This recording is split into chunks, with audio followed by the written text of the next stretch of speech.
Bom, galera, agora nós vamos entrar, né, no ponto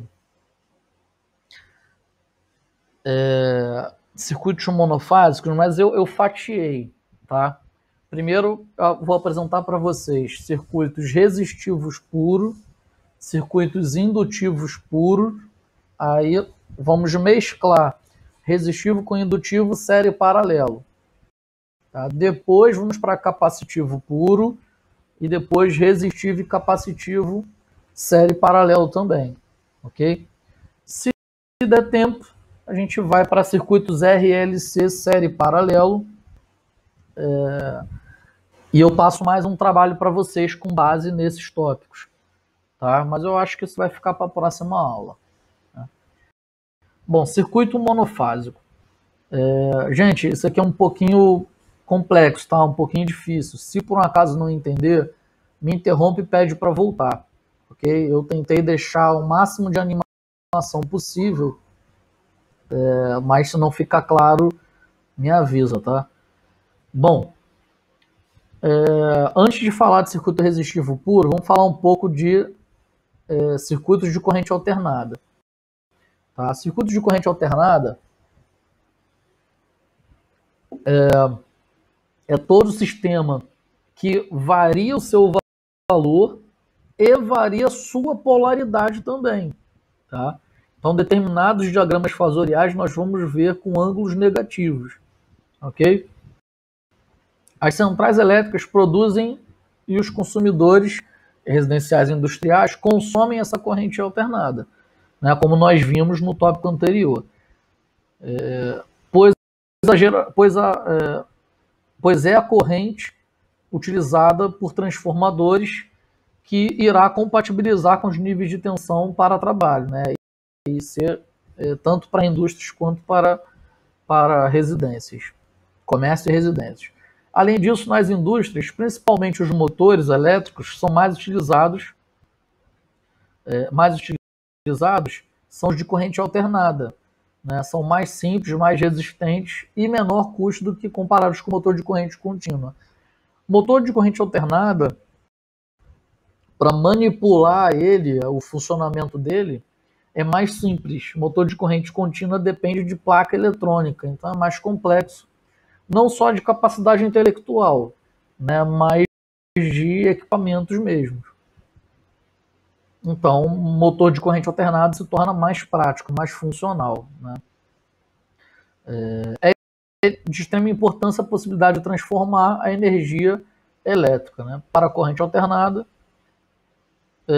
de pequena intensidade e alta tensão pode ser transformada de maneira simples, né, com pequenas perdas de corrente e de altas intensidades e baixa tensão e vice-versa. Bom, quer dizer o seguinte aqui. Sistema de transmissão nos troncos, né, vimos lá, alta tensão, super alta tensão. Por que isso? Porque quando você trabalha com alta tensão e super alta tensão, você tem a capacidade de produzir uma corrente muito baixa. Né? Isso faz com que o campo eletromagnético seja menor do que seria se a corrente fosse alta.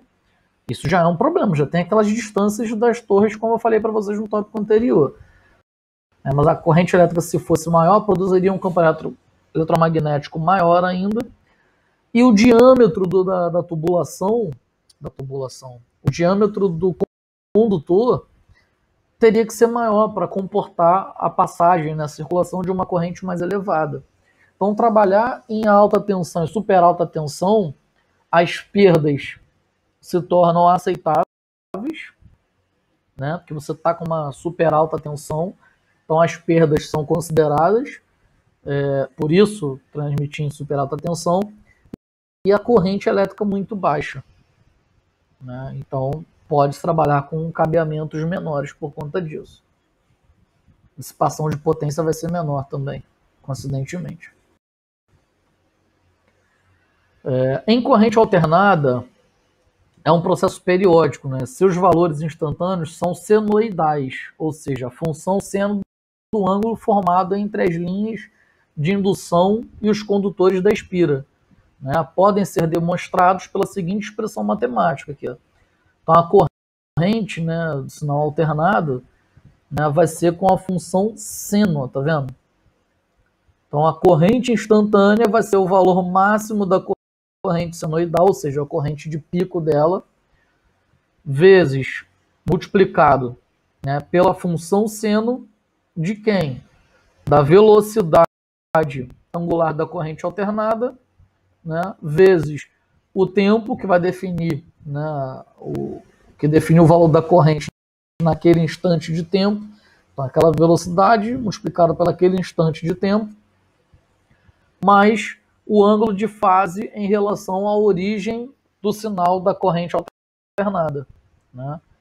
Que é no momento que começa a contagem do tempo. Então, o tempo inicial começa a contar o ângulo, né? Então, chegou o final de uma senoide, né?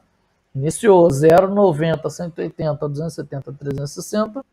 Aí, esse intervalo de tempo, né? A velocidade com que o sinal percorre, né, esses ângulos nesse intervalo de tempo, vai ser a função seno. Isso é o sinal de corrente alternada, ok?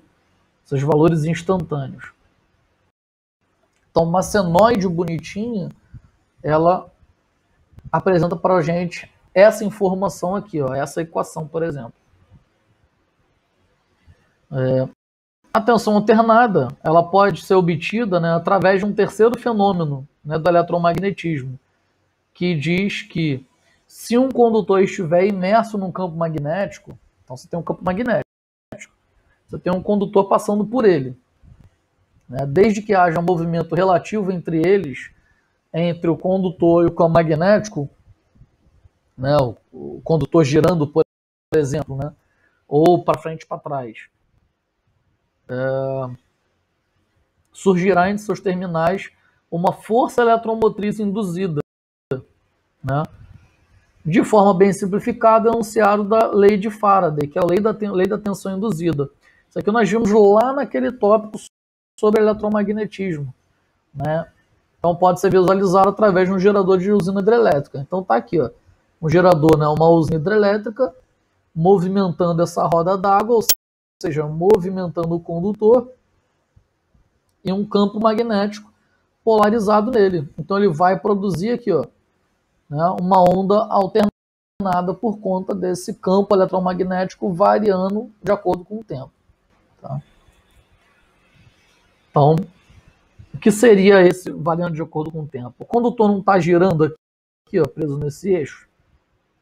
Então ele vai fazer esse,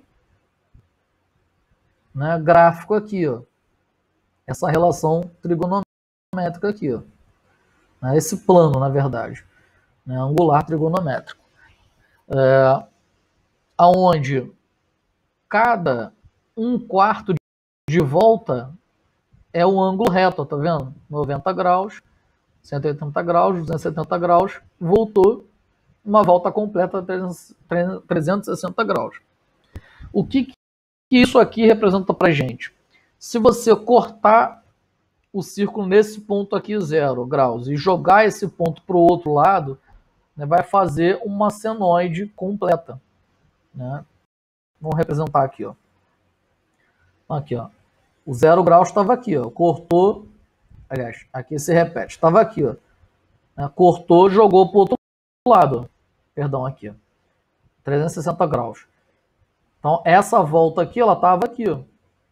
Então, cortou, jogou para o outro lado. 0 graus, 90 graus, 180 graus, 270 graus, 360 graus. Ok? Se você for avaliar isso em radianos, né, então 90 graus equivale a 2 sobre π, né, angularmente em radianos o π vale 180 graus, 270 graus vale 3 sobre 2, 360 graus vale 2 vezes o π. Né? Então, a partir daqui, ele vai girar novamente, ó, mais uma volta, correto? Então, ele repete 0 graus, 90 graus. Repara as letras aqui, ó, A, B, C, D. Então, aqui, ó, A de novo, B de novo, C de novo, D de novo. A de novo e por aí vai. Né? É chamado de ciclo periódico. Agora sim, ó, circuitos puramente resistivos. Então vamos pegar esse sinal aqui, ó, monofásico. Tá? O nosso sinal de fase ele é assim. Vamos pegar ele e vamos vir para cá. Ó. Circuitos puramente resistivos. Então, como a resistência elétrica de um material só varia em função da natureza do material, né, da sua seção transversal, do seu comprimento e da temperatura, ela pode ser considerada constante para este caso. Ou seja, né, a corrente é determinada, então, pela tensão da fonte que alimenta o circuito. Então, se você tem um circuito puramente resistivo, ou seja, só tem um resistor, né, então ele vai pegar essa equação aqui, ó, de corrente instantânea e vai fazer a lei de Ohm. Só. Não vai atrasar. Esse cara aqui não atrasa tensão em relação à corrente, nem corrente em relação à tensão. Né? A resistividade é inversamente proporcional, mas a tensão e a corrente, né, não vai ser atrasado um em relação ao outro. O que isso significa vetorialmente? Vetorialmente vai ficar mais fácil de falar. Vetorialmente falando, né, a corrente e a tensão estão em fase, ó, para um circuito resistivo. Eu poderia dizer aqui, ó, IRVR, né, a tensão que está polarizando o resistor e a corrente que está passando por ele. O que significa estar em fase? Independente da amplitude de cada sinal, ó, repare que eles começam do zero, 90 graus juntos, 180 graus juntos, 270 graus juntos, 360 graus juntos. Né? Então, independente da amplitude, quem é maior do que quem, mas o período, né, linearmente, horizontalmente, o período, todos os momentos são iguais. Ok? Então, isso aqui para a gente vai ser muito importante. Ó. Circuito resistivo não atrasa ninguém em relação a ninguém. Ok? Já, né, circuito puramente indutivo, o que acontece? A indutância é um circuito, né, que tem o elemento indutor puro, nesse caso aqui, ó, não tem nenhuma carga resistiva, né, nem capacitiva, só a carga indutiva. Né? Ele é representado pela letra L, tá vendo? Surge devido a isso aqui, ó. Né? A indutância, ela é dada em Henry, tá? A indutância, né, sua unidade de medida em sistema internacional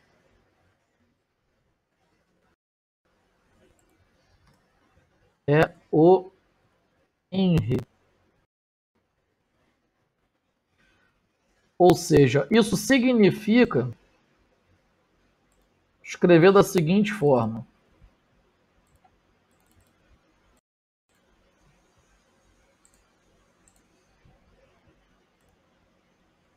Isso significa escrever da seguinte forma.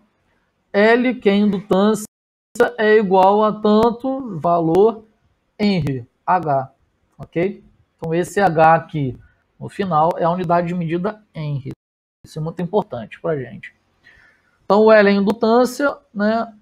O Φ é o fluxo magnético e o I é a intensidade de corrente elétrica que vai percorrer aqui. Ó. Tá? Então o fluxo magnético, ou seja, o indutor, quando passar a corrente elétrica por ele, não vai criar um campo eletromagnético? Esse campo eletromagnético não vai induzir tensão de acordo com a lei de Faraday, lei da tensão induzida por um campo magnético? Acabamos de ver aí, por um campo magnético. Né? Então, a indutância ela vai estar relacionada com a aplicação de tensão, vai produzir corrente elétrica, a corrente elétrica vai produzir, né, campo magnético, que vai ter o seu fluxo magnético, Então, indutância é a capacidade que o indutor tem de absorver ou de induzir, né, campo magnético. Ou, por exemplo, se você tem uma bobina, ainda tem a indutância mútua, ou seja, a autoindutância, a capacidade de induzir em si mesmo, né, aquele processo, né, que o campo eletromagnético freia a passagem do campo eletromagnético, que freia a corrente elétrica, e isso é a reatância indutiva, é a resistividade proporcionada pelo campo magnético. Isso a gente não pode chamar de resistência, porque não é um resistor, né? Então essa resistividade vamos chamar ela de reatância. Só relembrando aqui, ó, se o circuito puramente indutivo ele freia a corrente elétrica por conta do campo magnético envolvido nele, então se ele freia a corrente magnética, deixa eu voltar aqui, ó. Aqui ele vai criar o campo magnético, né? E a passagem da corrente elétrica ela vai ter dificuldade por conta desse campo magnético induzindo nele mesmo, né? Então essa dificuldade é uma espécie de resistividade. Essa resistividade que atrasa a corrente elétrica, né? Você vê aqui, ó, o gráfico da tensão, ó, ele tá, foi primeiro. O gráfico da corrente elétrica está vindo depois, ó. O gráfico da tensão está vindo primeiro, o gráfico da corrente está indo depois, né? Então ele está atrasando quantos graus? Repara aqui, ó, que a tensão elétrica está aqui, ó, e o gráfico da corrente elétrica, olha onde ele está, bem no meio. Então ele foi atrasado que 90 graus, né? Então isso aqui a gente vai ser muito importante, ó. Em um circuito puramente indutivo, a corrente em um circuito indutivo puro está atrasada da tensão em 90 graus. Mais bacana é que isso aqui não vai mudar, ok? Então, em um circuito puramente indutivo, a corrente em um circuito indutivo puro está atrasada da tensão em 90 graus. Se nós formos analisar isso vetorialmente é mais fácil, né, de analisar. For analisar isso vetorialmente, é dessa forma aqui, ó.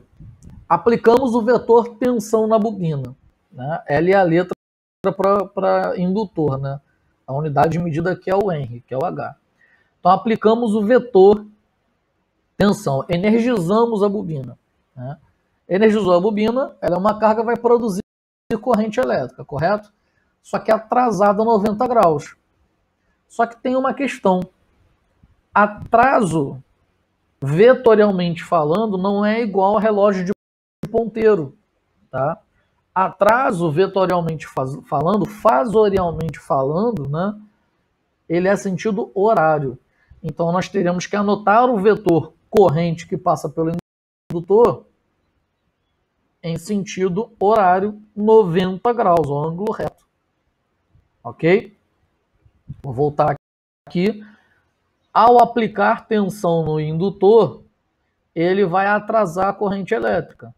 Então, vetorialmente falando, né, em fasores, atraso significa 90 graus em sentido horário. Na dúvida, gente, é só você lembrar que é ao contrário do relógio de ponteiro, ok?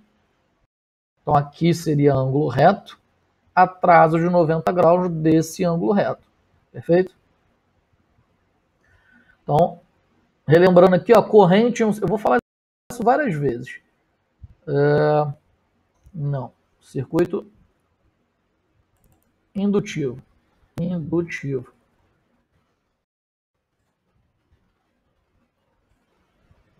Então, a corrente é um circuito indutivo puro, está atrasada da tensão em 90 graus.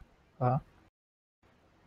Para determinar a reatância indutiva, que é essa resistividade proporcionada pelo campo magnético numa bobina, essa oposição à passagem de corrente elétrica, esse atraso da corrente elétrica, vamos apresentá-la pela expressão matemática. Velocidade angular, né, vezes a indutância vai ser igual a ou seja, a velocidade com que a corrente elétrica passa pelo indutor e cria o campo magnético, né? Ou seja, a velocidade com que ela passa vezes essa indutância do campo magnético vai ser igual à resistividade que o campo magnético proporciona, que chamamos de reatância indutiva, né? Chamamos de reatância indutiva. Então, o que é, né, essa velocidade angular? Essa velocidade angular, ela é vezes L, tá? Agora sim. A velocidade angular, ela é só isso aqui, ó. Só isso aqui, ó. 2 vezes π vezes f, ó. Então, eu poderia incluir dessa forma aqui, ó.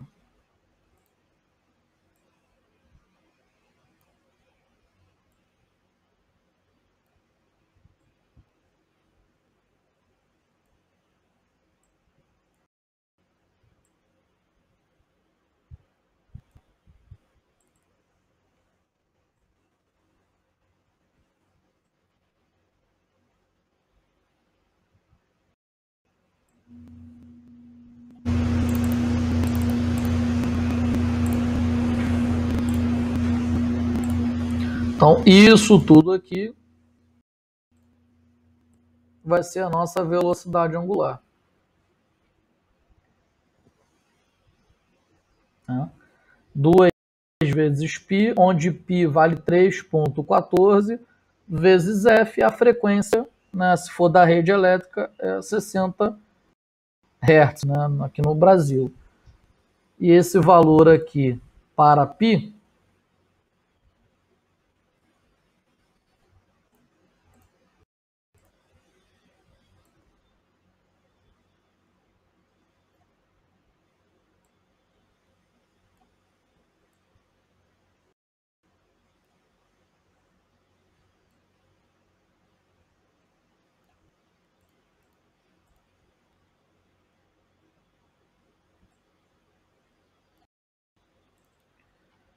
é aquele clássico valor de 3,14, ok?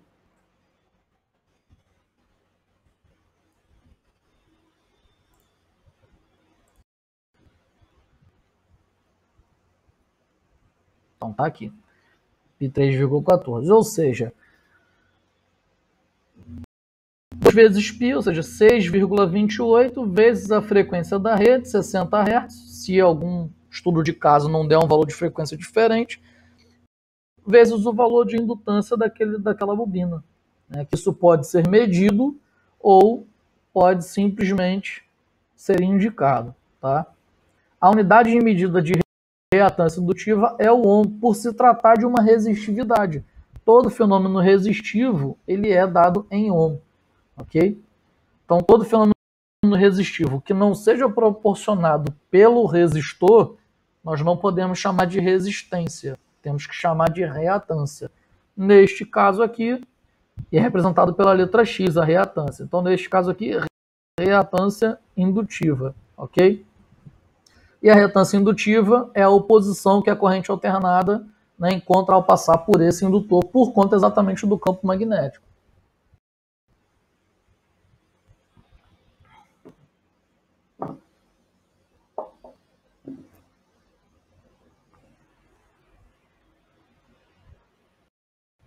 Bom, circuitos RL em série. Então agora pegamos o circuito resistivo, que não atrasa a tensão em relação à corrente, nem corrente em relação à tensão, né? E pegamos o indutor que atrasa a corrente em relação à tensão. Tá aqui, ó. O indutor atrasa a corrente em relação à tensão. O diagrama fosorial dele, né? Parcela resistiva não atrasa a corrente em relação à tensão, nem a tensão em relação à corrente. E a parcela indutiva aqui, ó, atrasa a corrente em relação à tensão em 90 graus. Ok? O resistor não atrasa a tensão em relação à corrente nem vice-versa, tá? Bom, vou bem devagar aqui, ó. Então, o circuito RL em série aqui, ó. Parcela resistiva e indutiva estão em série. Diagrama fasorial, ó. É isso aqui que nós tínhamos, ó. Isso aqui que nós tínhamos, ó. Vetor VL para cima, vetor VR 90 graus, horário, mesmo sentido e direção que o vetor de referência, que é a corrente elétrica. Por que chamado vetor de referência? Porque em um circuito em série, nós temos três tensões RL série, três tensões, ó, a tensão total, a tensão resistiva, a tensão indutiva. Temos dois fenômenos resistivos, a resistência e a reatância indutiva. E só temos uma intensidade de corrente elétrica, só tem um circuito para ela passar, para ela percorrer. Então esse cara está isolado, então ele é o vetor de referência. Então a gente pega o vetor de referência e joga ele para a direita. É uma forma mais fácil de você entender essa relação.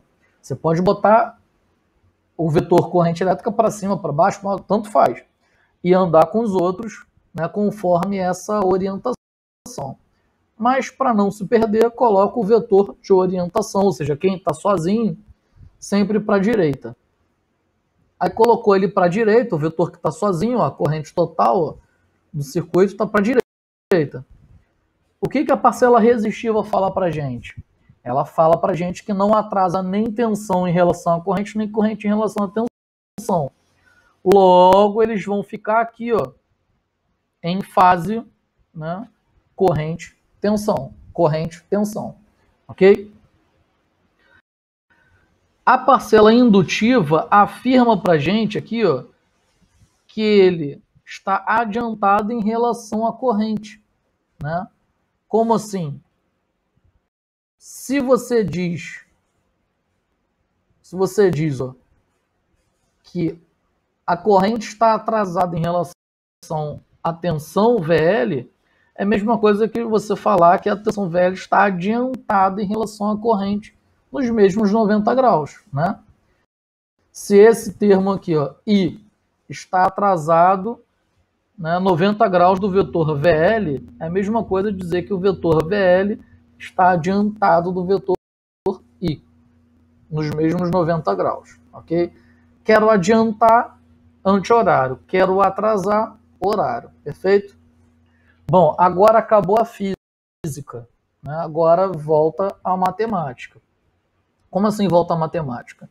Quando você trabalha com um diagrama fasorial, né, você pega o seu cateto oposto e transporta ele para a extremidade do cateto adjacente, né? Então, tínhamos o cateto oposto aqui, ó. Na verdade, eu estou chamando de cateto oposto, mas ele se torna cateto oposto quando ele vem para cá. Então, o vetor VL ele vem para a extremidade do vetor VR e proporciona o quê? Uma resultante, uma hipotenusa, né? Então, uma resultante. Essa resultante vai ser a tensão total. Tá? Então, o que acontece? Em um circuito em série convencional, lá em Física 3, só existiam resistências. Como se aqui tivesse um resistor e aqui tivesse outro resistor. Então, você somava a tensão em um resistor com a tensão em outro resistor e dava o valor da tensão total aplicada. Só que aqui, ó, nós temos uma diferença muito grande. Diferença angular, né? Que a tensão total ela vai aplicar tensão. Só que o resistor não atrasa a tensão em relação à corrente, nem a corrente em relação à tensão. Mas o indutor vai atrasar a corrente em relação à tensão. Então não é um somatório equilibrado, né? O somatório equilibrado, na verdade, é um somatório vetorial. E o somatório vetorial, ó, com ângulo de 90 graus, ó, tá vendo aqui, ó? 90 graus a corrente em relação à tensão indutiva, proporciona uma hipotenusa, ou seja, o vetor resultante para a tensão. E isso vai dar para a gente o quê? Um ângulo de defasagem entre a tensão e a corrente total, a tensão total e a corrente total. Olha aqui o ângulo de defasagem, ó. Ângulo de defasagem θ. Então tudo isso vai ser possibilitado cálculo, ok? Então vou relembrar aqui, ó. Vamos voltar um pouquinho. Carga indutiva atrasa a corrente em relação à tensão. Atraso é sentido horário, não é isso? Então foi atrasado em sentido horário a corrente em relação à tensão. Ok. Agora matematicamente, ó, o vetor VL, ó, vai ser transportado para a extremidade do vetor VR, que coincidentemente, né, vai estar no início do vetor resultante, né, devido às proporções de valor, magnitude do tamanho, né, do vetor, mas vem para o início do vetor. Então ele continua aqui, ó, 90 graus de defasagem, ó, tá vendo? Aqui, ó. Continua 90 graus de defasagem, porém vai proporcionar um vetor resultante que vai ser a tensão total. Então, o somatório, na verdade, aqui, ó, não vai ser calcular essa tensão resultante, vai proporcionar um ângulo entre a tensão total e a corrente total, e o somatório que você vai somar essas tensões para dar a tensão total, na verdade, né, tá aqui o gráfico, ó, na verdade ela vai ser dada por Pitágoras, ó, um triângulo pitagórico. Ou seja, o quadrado da hipotenusa é igual à soma dos quadrados dos catetos, né? A tensão quadrado da tensão total vai ser igual ao quadrado de VL mais o quadrado de VR. Né? Só que assim, ok. Eu tenho o valor da...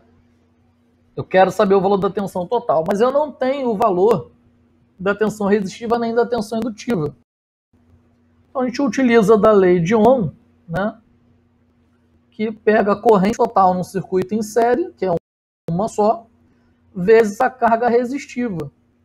Né? No caso da indutância, é carga reativa indutiva. No caso da resistência, do resistor, é a carga resistiva. Então, pela lei de Ohm, você calcula VR, você calcula VL, né? E pelo triângulo pitagórico, calcula a tensão total. Ok? Então, o quadrado da hipotenusa, né, o quadrado da tensão total, vira a raiz do outro lado do igual. Né? Então, vamos ter raiz quadrada de VR ao quadrado mais VL ao quadrado. Perfeito? Existe um outro termo que também é pitagórico, que é a impedância. Inicialmente, o que significa impedância? Impedância é uma espécie de resistividade total do circuito. Ou seja, eu não posso somar R mais XL.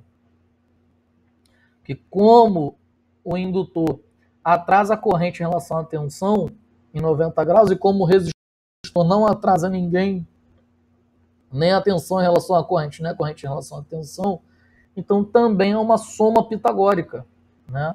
Ou seja, o quadrado da hipotenusa é igual à soma dos quadrados dos catetos, né? Então esse mesmo gráfico aqui ele pode ser representado, né, em resistividade, que vai te proporcionar o mesmo ângulo. Tá vendo? Como assim proporciona o mesmo ângulo? Porque a corrente que multiplica a parcela resistiva é a mesma corrente que multiplica a parcela reativa. Né?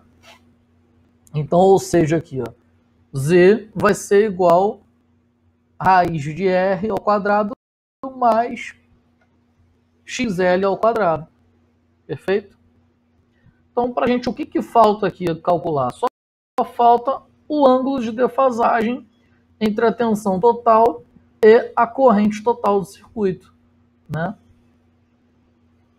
Que podemos calcular de duas formas, ou pelo cosseno ou pela tangente. ok? Pela tangente é mais convencional, mais usual pelo menos. Então a tangente do ângulo vai ser igual sempre, tá? Em todos os casos que nós vamos trabalhar, parcela reativa pela parcela resistiva, perfeito? Ou seja, a tensão indutiva dividido pela tensão resistiva. Só que não nos interessa calcular a tangente do ângulo, interessa calcular o ângulo. Então o ângulo que está aqui multiplicando, ele passa para o outro lado dividindo. Então matematicamente significa o inverso, ok? Então o inverso da tangente vai ser igual a tensão à parcela indutiva dividido pela parcela resistiva, né? Tensão indutiva pela tensão indutiva. Também pode ser calculado, né, no circuito em série, pelo aqui, ó, o triângulo pitagórico das resistividades, né? Reatância indutiva pela resistência.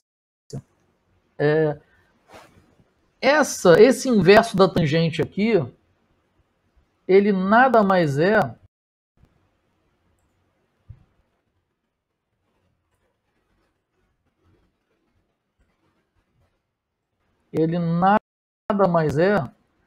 a tangente do ângulo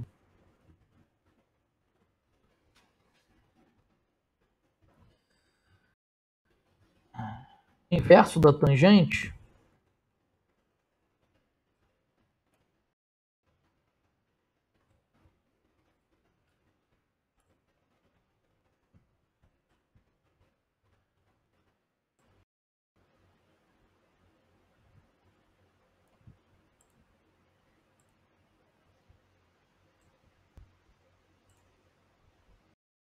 só um momento.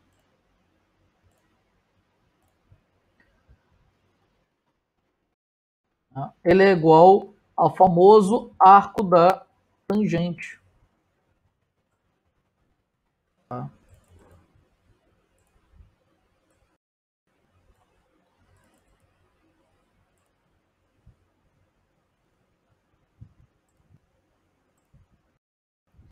Então, ele é o famoso arco da tangente.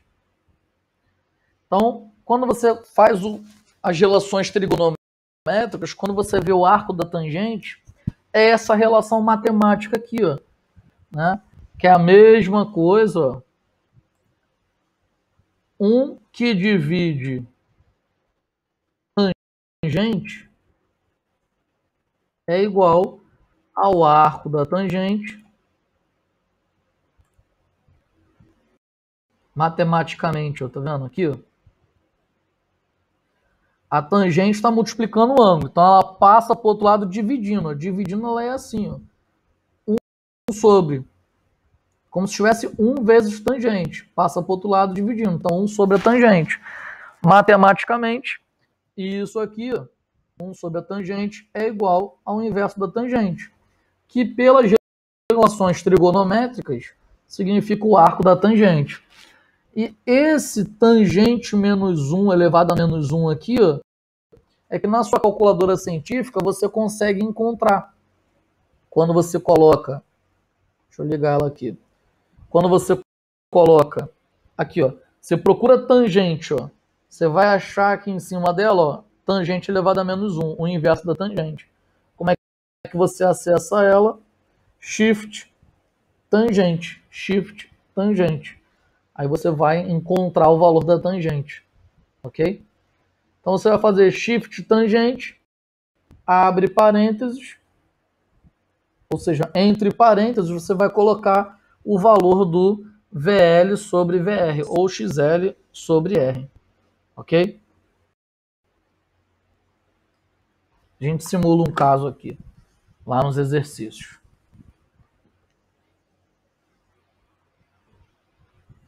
Tá?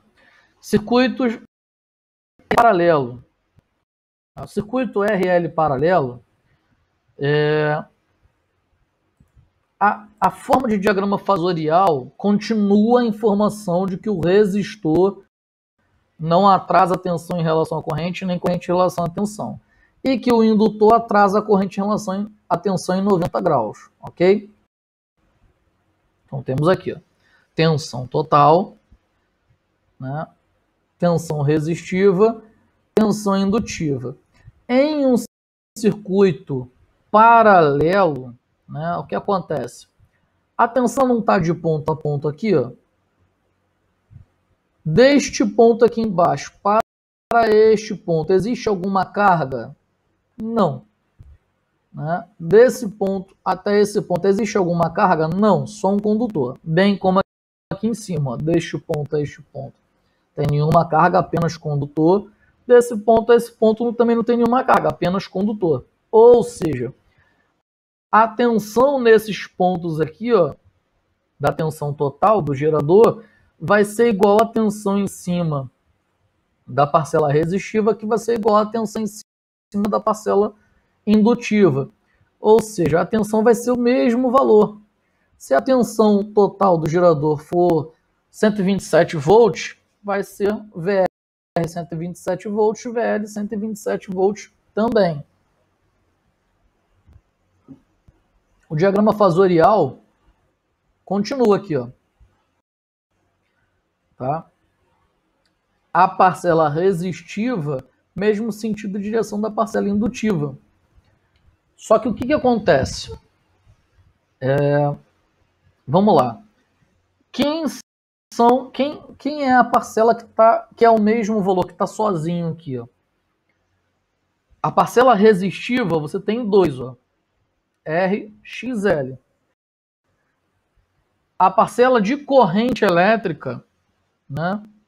Você tem 3 agora no circuito em paralelo. Quem se divide é a corrente, não é a tensão. Então aqui, ó, uma corrente, 2 correntes, 3 valores de corrente. E a parcela da tensão? A tensão total é igual à tensão em cada ramo, ou seja, o vetor resultante é a tensão. Então é a tensão que nós vamos colocar para a direita. Vamos colocar por um lado só, para a direita. O resistor atrasa a corrente em relação à tensão ou tensão em relação à corrente? Não. Então ele vai ser anotado no mesmo sentido de direção. E o indutor? Ele não atrasa a corrente? Se já anotamos a tensão para a direita, então a corrente vai ser atrasada, ó, 90 graus. E atraso, lembra que é o contrário do relógio de ponteiro? Então atraso vai ser para baixo. Corrente L. Perfeito? Então, bate aqui, ó. A corrente é um circuito indutivo puro, está atrasada 90 graus em relação à tensão aplicada a ela. Perfeito? Então, vem aqui, ó. Trouxemos para cá. Vamos. Agora acabou a física, ó. Repetir aqui, ó. O vetor de referência e o vetor resistivo, que está no mesmo sentido de direção. O vetor indutivo, ele está aqui na ponta, ele vai ser transportado, né, para a extremidade do vetor resistivo. Né? Agora é a matemática. Ó.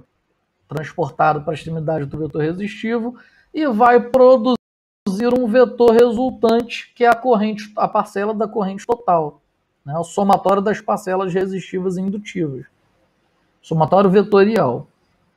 Né? Então, produziu a nossa corrente total e o ângulo de defasagem entre a corrente total e a tensão total. Perfeito, ok? Vamos pegar esse gráfico aqui, ó, e vamos fazer a análise dos cálculos. Né? Para calcular, eu vou tirar aqui, ó, para calcular a corrente resistiva, lei de Ohm, tensão sobre resistência. Para calcular a corrente indutiva, lei de Ohm também, tensão sobre reatância indutiva. Perfeito? As tensões são o mesmo valor, vai produzir essas duas correntes, a corrente total. Então a corrente total vai ser produzida aqui, ó, pelo sistema pitagórico.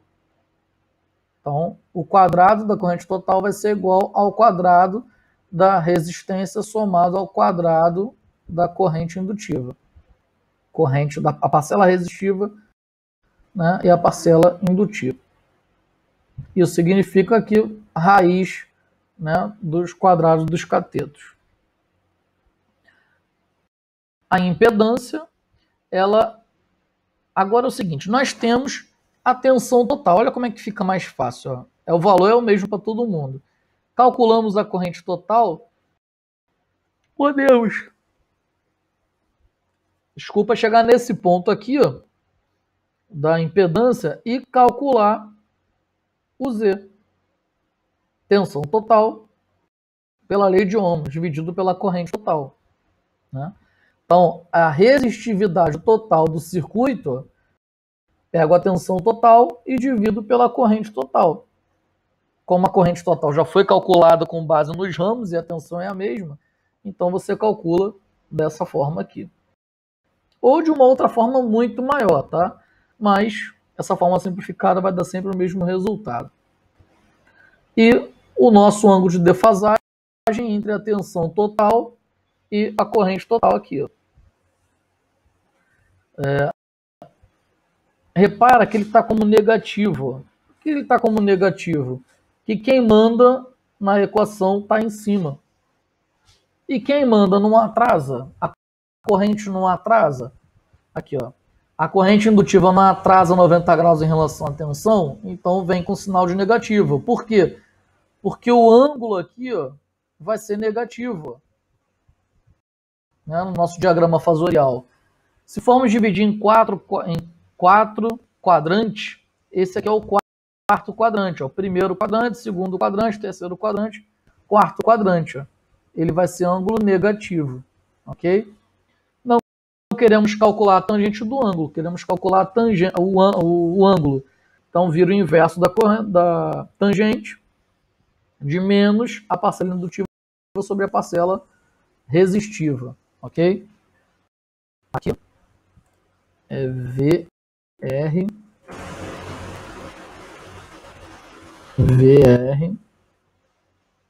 e aqui ficou demais.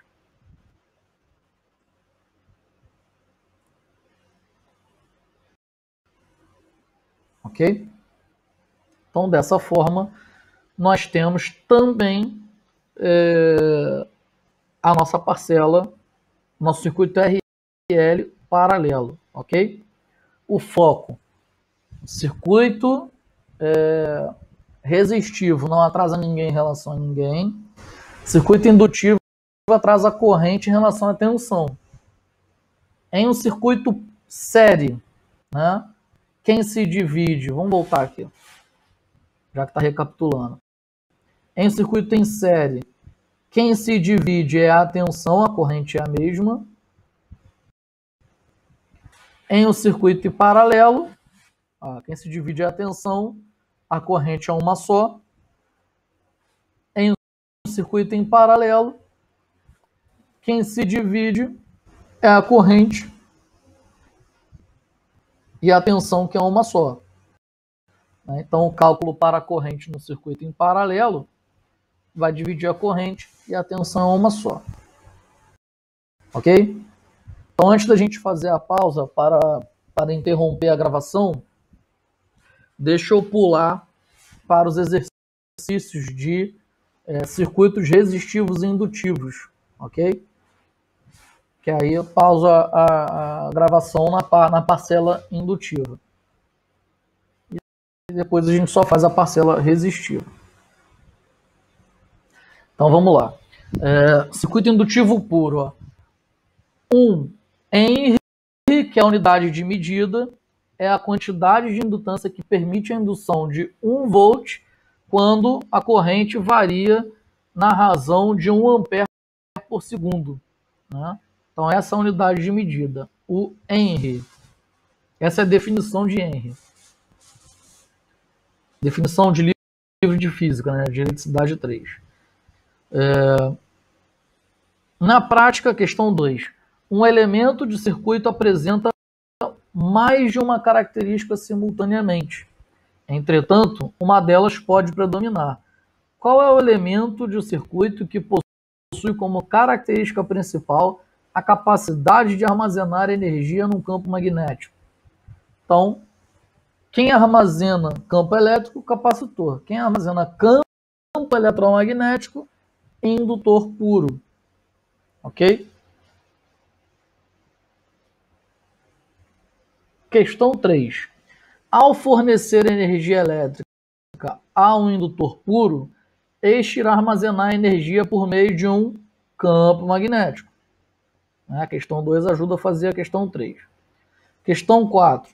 A propriedade de uma bobina se opor à variação de corrente é chamado de indutância. A propriedade que uma bobina tem de se opor à variação de corrente elétrica é indutância, porque o seu campo magnético vai frenar essa indutância, ok? Então, essa frenagem vai produzir uma reatância indutiva. Show? A capacidade que um condutor tem de induzir tensão em si mesmo, né, quando a corrente varia, é a sua autoindutância ou simplesmente indutância. Calcule a indutância de uma bobina a fim de que ela tenha uma reatância de, olha aqui, ó, XL, 6,28 kΩ e uma frequência de 2 kHz. Então, K é 10 elevado a mais 3. Tá? E considerar o valor de π 3,14. Então, vamos lá. XL, ó. Então, pegando aquela fórmula para calcular a reatância indutiva, né, nós temos aqui, ó, o W, né, que é a velocidade angular, 2 vezes π vezes F. Né? Então, já joguei a equação direto. Então, vamos lá. Se nós queremos calcular a indutância e foi dado a reatância indutiva, né, então a indutância vai para o outro lado e a reatância indutiva vem, né, dividindo pelo W, né, pela velocidade angular. Então fica dessa forma aqui, ó. L é igual a XL dividido por 2 vezes π vezes F, que é a frequência. Ok? E a frequência foi dada aqui, ó, 2 kHz. Então vamos lá. O L, a indutância, 6,28 vezes 10 a terceira, dividido por 2 vezes 3,14 vezes a frequência, que é 2 vezes 10 elevado à terceira. Né? Então, vai ficar dessa forma aqui. 6,2 vezes 3,14, 6,28 vezes 2, 12,56. Né? Então, 6,28 vezes 10 a terceira, dividido por essa multiplicação aqui. 2 vezes 3,14 vezes 2, que dá 12,56. Tá? O quilôohm, 10 a terceira, quilohertz, 10 a terceira.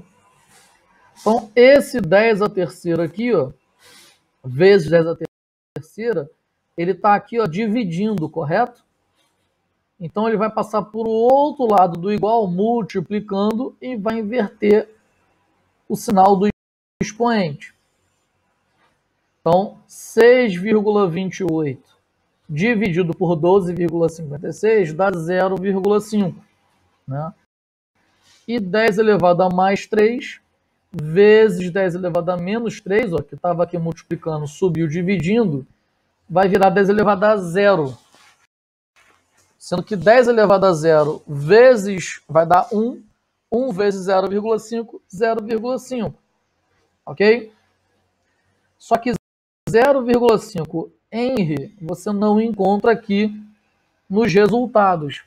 Então você anda com a casa. 0,5 Henry é a mesma coisa que 500 vezes 10 a menos 3. Ó. Se eu aumento 3 casas no número, eu diminuo 3 casas na unidade de medida. Né? E menos 3 significa mili. Então, 500 mH. Agora a gente acha a alternativa direitinha.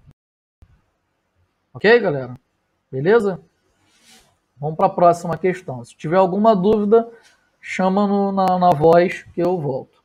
Professor, oi, diga. O senhor vai disponibilizar a correção no WhatsApp? Eu vou pegar todas as correções de todos os exercícios e vou botar num arquivo lá no Sigu, no sistema do aluno lá, ok? Tem como supor também no WhatsApp também, no grupo nosso? Tem. Deve ter aluno de tutoria, né, que não tá lá. Sim, Tenho tá sim. bom, valeu. Qualquer dúvida, me aciona aí relacionada a exercício que eu volto. Eu vou corrigindo bem devagar aqui, mas qualquer dúvida Professor, me avisa. Diga. Repete esse exercício aí então, por favor. Repito passo a sim. passo. Repito sim. Ó, calcular a indutância. Ele pede para calcular o L, né? A fórmula de indutância é a fórmula do XL. Porém, olha a indutância aqui, ó. Olha o L aqui, ó, né? Então, calcular a indutância. Ele deu a reatância indutiva e deu a frequência. Então, a gente substitui os atores aqui, ó, e o π 3.14. Então, a gente substitui, ó, XL, ó, 6,28K. Então, substituiu aqui, ó, XL 6,28K. Dividido 2 vezes π 3.14. Frequência 2 kHz. Ok?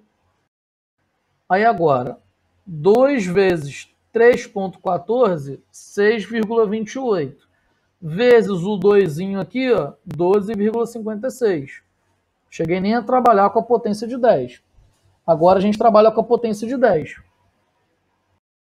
Esse kHz aqui, ó, K, não é 10 a mais 3? Ele não está aqui, ó, dividindo, botei até na mesma cor. Ele não está aqui, ó, vezes 10 a mais 3, não está aqui dividindo. Então ele sobe, vira vezes 10 elevado a menos 3. Ele inverte o sinal do expoente, porque ainda está deste lado do igual. Né? E 6,28 dividido por 12,56 dá 0,5. Então agora nós vamos multiplicar as potências de 10. 10 elevado a mais 3 vezes 10 elevado a menos 3 faz uma soma algébrica dos expoentes. Soma algébrica significa se tiver que somar, soma, se tiver que subtrair, subtrai. É exatamente esse caso aqui, ó. Mais 3 com menos 3 vira 10 elevado a 0.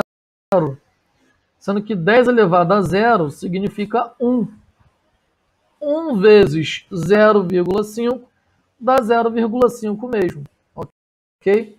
Só que a questão não acaba aqui porque não tem alternativa para ela. 0,5 Henry. Né? Só tem 0,5 mili-Henry, que é outro número, é outro valor. Então, vamos mudar esse, não número, mas mudar a forma com que a gente escreve ele para ver se a gente acha a alternativa, para a gente chegar nessa alternativa aqui. Ó. Vamos aumentar, se aumentar o número 3 casas, ou seja, de 0,5 para 500, temos que pegar a unidade de medida Henry e ir para mili-Henry, ou seja, 10 elevado a menos 3. Aí sim a gente encontra 500 vezes 10 elevado a menos 3, que é o mili-Henry. A gente encontra na letra B. Beleza? Show. Questão Valeu. 7. Ó.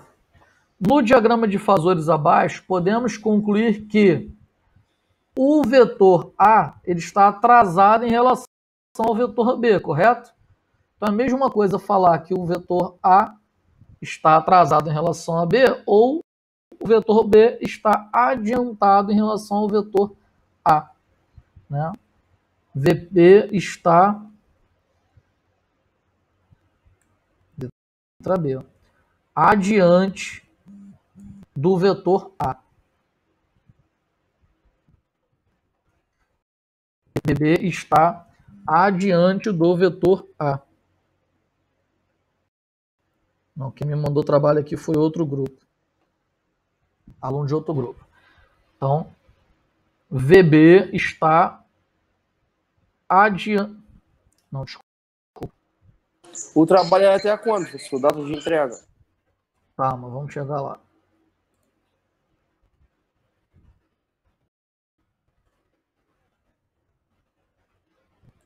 Final da aula a gente fala de datas. Estava certo aqui, ó. Eu é que li aqui errado. Então o VA, ó, quer saber o VA? Ele está atrasado em relação ao VB em 90 graus.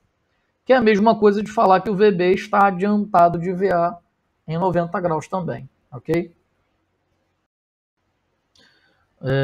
Questão 8. No circuito abaixo, calcule a corrente total. Já foi dada uma corrente, ó, 12 mA. Então, vamos calcular a corrente na parcela resistiva, né? Fazer por Pitágoras, calcular a corrente total para a gente poder marcar aqui, ok? Então, vamos lá. Então, foi dado 12 mA, tá aqui, ó, a parcela indutiva. A parcela reativa, pela lei de Ohm, não é um circuito em paralelo? Então, se a tensão é 135 volts, é uma tensão paralela, é a mesma tensão aqui na parcela indutiva, que vai ser a mesma tensão na parcela resistiva também, né? Então, a corrente resistiva vai ser a tensão total dividido pela resistência dele aqui, ó, 15 vezes 10 a terceira, né? Só que para não botar aqui 15 vezes 10 a terceira, que ela vai subir e vai virar menos 3, então já bota direto no resultado menos 3, que significa miliampere. Tá? 135 por 15 dá 9, e o quilo que está aqui, ó, vai subir e vai virar menos 3, vai virar miliampere. Então nós temos a corrente indutiva, temos a corrente resistiva, e vamos calcular a corrente total, né, pelo triângulo pitagórico. Raiz de IR ao quadrado mais IL ao quadrado. Tá aqui, ó. IR ao quadrado, raiz de R ao quadrado, 9 mA, vezes IL ao quadrado, 12 mA. Né, que vai nos dar raiz de 225, que extraindo da raiz, 225 mA, que extraindo da raiz, 15 mA. Então, só jogar nessa fórmula aqui, ó, você vai chegar no valor. Pega a corrente resistiva, que foi calculada, pega a corrente indutiva, que foi dada, joga aqui, ó, triângulo pitagórico, e vai chegar nos seus 15 mA. Ok? Letra C. Questão 9. Em um circuito RL série, é composto por uma resistência de 60 ohm, né, e uma reatância indutiva de 40 ohm, percorrido por uma corrente de 3 ampere. Calcule a tensão total. Então, em um circuito em série, né, vai usar a lei de Ohm para calcular a tensão resistiva e a tensão indutiva. Né? A tensão resistiva, 3 ampere vezes 60 ohm. Então, 180 volts. Guarda essa informação. Parcela indutiva, 3 ampere vezes 40 ohm. 120 volts. Guarda essa informação também. Agora, por ser um circuito em série, né, temos o triângulo pitagórico para as tensões. Então, podemos calcular a tensão total. A tensão total vai ser a raiz de 180 ao quadrado mais 120 ao quadrado. Parcela resistiva, parcela indutiva. 216,33 volts, já extraído da raiz, ok? Então, vai ser o equivalente à letra B ali, né? Perfeito? Circuito RL em série, se calcula, né, a tensão pelo triângulo pitagórico e a corrente vai ser dada. Perfeito? Questão 10. Ó. Se uma resistência de 50 ohm e uma reatância indutiva de 70 ohm estiver em série, né, e ao aplicar 120 volts nos terminais, ó, eles estão em série, e aplicou 120 volts nos terminais. Ó. Calcule a impedância, a corrente total, o ângulo de defasagem entre a tensão total e a corrente, a tensão na parcela resistiva e a parcela na tensão reativa indutiva. Tá? Então vamos lá para a resolução. Para calcular a impedância, que foi o primeiro ponto que pediu, né? Se é um circuito em série, então Z ao quadrado igual a R, que é 50 ao quadrado, mais XL, que é 70 ao quadrado. Né? Então tá aqui, ó, 50 ao quadrado mais 70 ao quadrado. Vai dar 86 ohms. Depois pediu para calcular a corrente total. Se foi dada a tensão total e você calculou a resistividade total, a impedância, não perde tempo, lei de Ohm. Né? Corrente total vai ser a tensão total dividido pela resistividade, que no caso é chamado de impedância porque é a soma vetorial das parcelas resistiva e indutiva. Então, tensão 120 volts foi dado, dividido pela impedância 86 ohms, que foi calculado. Aí achamos o valor, né, da corrente total, 1,39 ampere. Essa corrente aqui. Ó. Agora fica fácil, usando a lei de Ohm, com essa corrente, ó, calcular as tensões, né, da parcela resistiva e da parcela indutiva. Da parcela resistiva aqui, ó, 1,39 que foi calculado, vezes 50 ohm, né, o I e o R. Dá 69,5 volts. Para calcular a parcela indutiva, a mesma corrente, 1,39 ampere, calculada, vezes a reatância indutiva, que foi dada no circuito. 70 ohm. Então, 97,3 volts a tensão em cima do indutor. Perfeito? E agora, na ordem, calcular o ângulo de defasagem entre a tensão total, que foi dada, e a corrente total, que foi calculada. Né?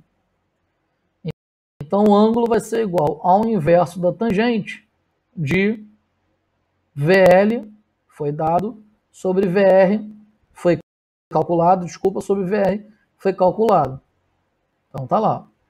Né? Inverso da tangente de VL sobre VR. Aí eu ia mostrar a vocês aqui no vídeo, olha para o vídeo que eu vou mostrar como usar a calculadora científica, ok? Bom, inverso da tangente, você vai fazer, não deve dar para você enxergar direito aqui não, tá? Mas eu vou fazer o mais próximo da tela possível. Mas vou falando junto, ó. Shift, tangente, ó. Shift, tangente. Aí vai aparecer aqui o inverso da tangente. Aí abre parênteses e digita a parcela indutiva 97.5.3, né, dividido por 69,5 por 69,5, fecha parênteses, ok? Então, vai dar 54,46. Tá lá, 54,6.